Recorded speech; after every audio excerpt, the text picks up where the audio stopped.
Hello friends, എല്ലാവർക്കും ഞങ്ങളുടെ പുതിയൊരു വീഡിയോയിലേക്ക് സ്വാഗതം. 76 റിപ്പബ്ലിക് ഡേയോടനുബന്ധിച്ച് കാരിക്കുട്ടിയുടെ വലിയച്ഛൻ്റെ വീടിനടുത്തുള്ള ഭാരതം ക്ലബ്ബിലെ ഭാരവാഹികൾ കുട്ടികൾക്കായി കലാകായിക മത്സരങ്ങൾ സംഘടിപ്പിച്ചിരുന്നു. ഇതിപ്പോൾ ഒരു 15 വർഷമായിട്ട് ഇവർ റിപ്പബ്ലിക് ഡേയോടനുബന്ധിച്ച് പ്രോഗ്രാമൊക്കെ സംഘടിപ്പിക്കുന്നുണ്ട്. നമ്മുടെ കാരിക്കുട്ടി സ്പീച്ചിനും ഫാൻസി ഡ്രസ്സിനും ചേർന്നിരുന്ന ആ വീഡിയോ ആണിത്. കണ്ടിട്ട് നിങ്ങളുടെ അഭിപ്രായങ്ങൾ കമൻറ്റായി അറിയിക്കണേ. നമ്മുടെ ചാനൽ ആദ്യമായി കാണുന്നവർ ചാനൽ സബ്സ്ക്രൈബ് ചെയ്യുക, വീഡിയോ ലൈക്ക് ചെയ്യുക, ഷെയർ ചെയ്യുക. അപ്പോൾ നമുക്ക് നേരെ வீடியோയിലേക്ക് போயாலோ. களை மறந்து நமக்கு நாமே கெடுதல் செய்யும்படி வாங்கி சாப்பிடுகின்ற துரித உணவுகளை பற்றித்தான். துரித உணவுகள் என்றால் என்ன? புரதம், வைட்டமின் சத்துக்கள் மிகவும் குறைந்த அளவில் அல்லாத அறவே இல்லாத உணவுப் பொருட்கள் ஆகும். இந்த துரித உணவுகள் அதிகமாக உப்பு, காரம், சர்க்கரை, கொழுப்பு, கார்போஹைட்ரேட் என மனித உடலுக்கு கேடு விளைவிக்கும் பொருட்கள் அதிகமாக சேர்க்கப்பட்டுள்ளது. இந்த துரித உணவுகளை சாப்பிடும் மூலம் நமக்கு வரும் பக்க விளைவுகள் என்னவென்று பார்க்கலாம். உடல் பருமன், நீரிழிவு நோய், உயர் இரத்த அழுத்தம், கரள் வீக்கம், மனச்சோர்வு, அலர்ஜி போன்ற உடல் பிரச்சனைகள் உண்டாகலாம்.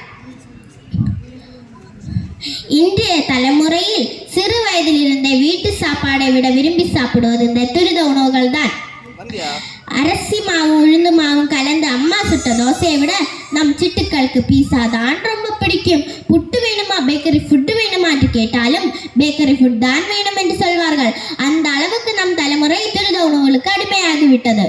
யூரோ மானிட்டர் இன்டர்நேஷனல் என சந்தை ஆய்வு நிறுவனத்தில் கணக்குப்படி கடந்த 10 வருடங்களாக இந்தியாவில் வெளியுணவு சாப்பிடுவர்களின் எண்ணிக்கை 2 மடங்கு அதிகரித்து விட்டதாம்.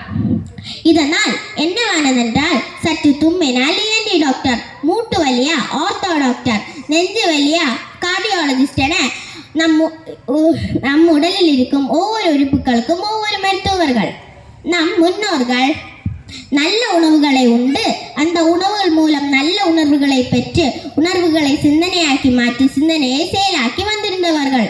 காலையில் நீராகாரத்தை குடித்துவிட்டு வயலில் வேலை செய்யும் உழவர்க்கு மத்தியானம் கேப்பக்கிழங்கும் புளித்த கீரை குழம்பும் காத்திருக்கும். எத்தனை வகை கீரைகள், எத்தனை வகை கிழங்குகள், கம்பம்புல், கேழ்வரகு சர்க்கரை நோயை விரட்டி எடுத்தது. உடலில் கெட்ட கொழுப்பை குடியேற விடாமல் பார்த்து கொண்டது.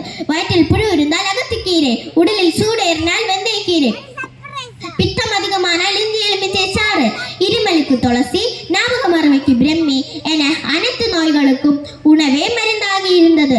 ஆனால் இன்றைய வாழ்க்கை முறை மாற்றங்களால் நம் தலைமுறை உணவே மருந்தென்பதை மாற்றி மருந்தே உணவாக்கிவிட்டது. இந்த உடல் பிரச்சனைகளை உண்டாக்கும் துரித உணவுகளை முற்றிலும் தவிர்க்க வேண்டும்.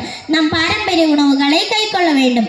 உணவே மருந்தாகட்டும். இவ்வாறு சொல்லிக் கொண்ட இந்த மேடையில் இருந்து நான் விடைபெறுகிறேன். நன்றி, வணக்கம். பாரத் மாதா கி ஜெய். அப்பனே முருகா, தீரா வினைகளையும் தீர்த்து என் மக்களை காக்க வந்த தெய்வமே,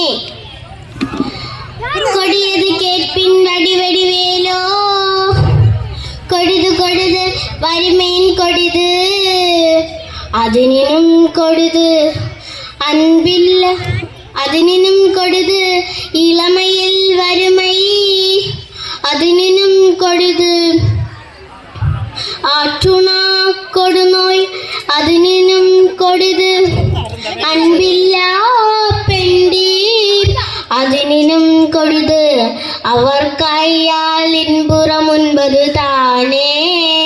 മുരുക. നന്ദി, വണക്കം. അപ്പോൾ ഇതൊക്കെയായിരുന്നു കാരിക്കുട്ടിയുടെ പെർഫോമൻസ് എന്ന് പറയുന്നത്. അപ്പോൾ ഇന്നത്തെ വീഡിയോ ഇത്രയേ ഉള്ളൂ. മറ്റൊരു വീഡിയോ വരുന്നത് വരെ എല്ലാവർക്കും ബൈ.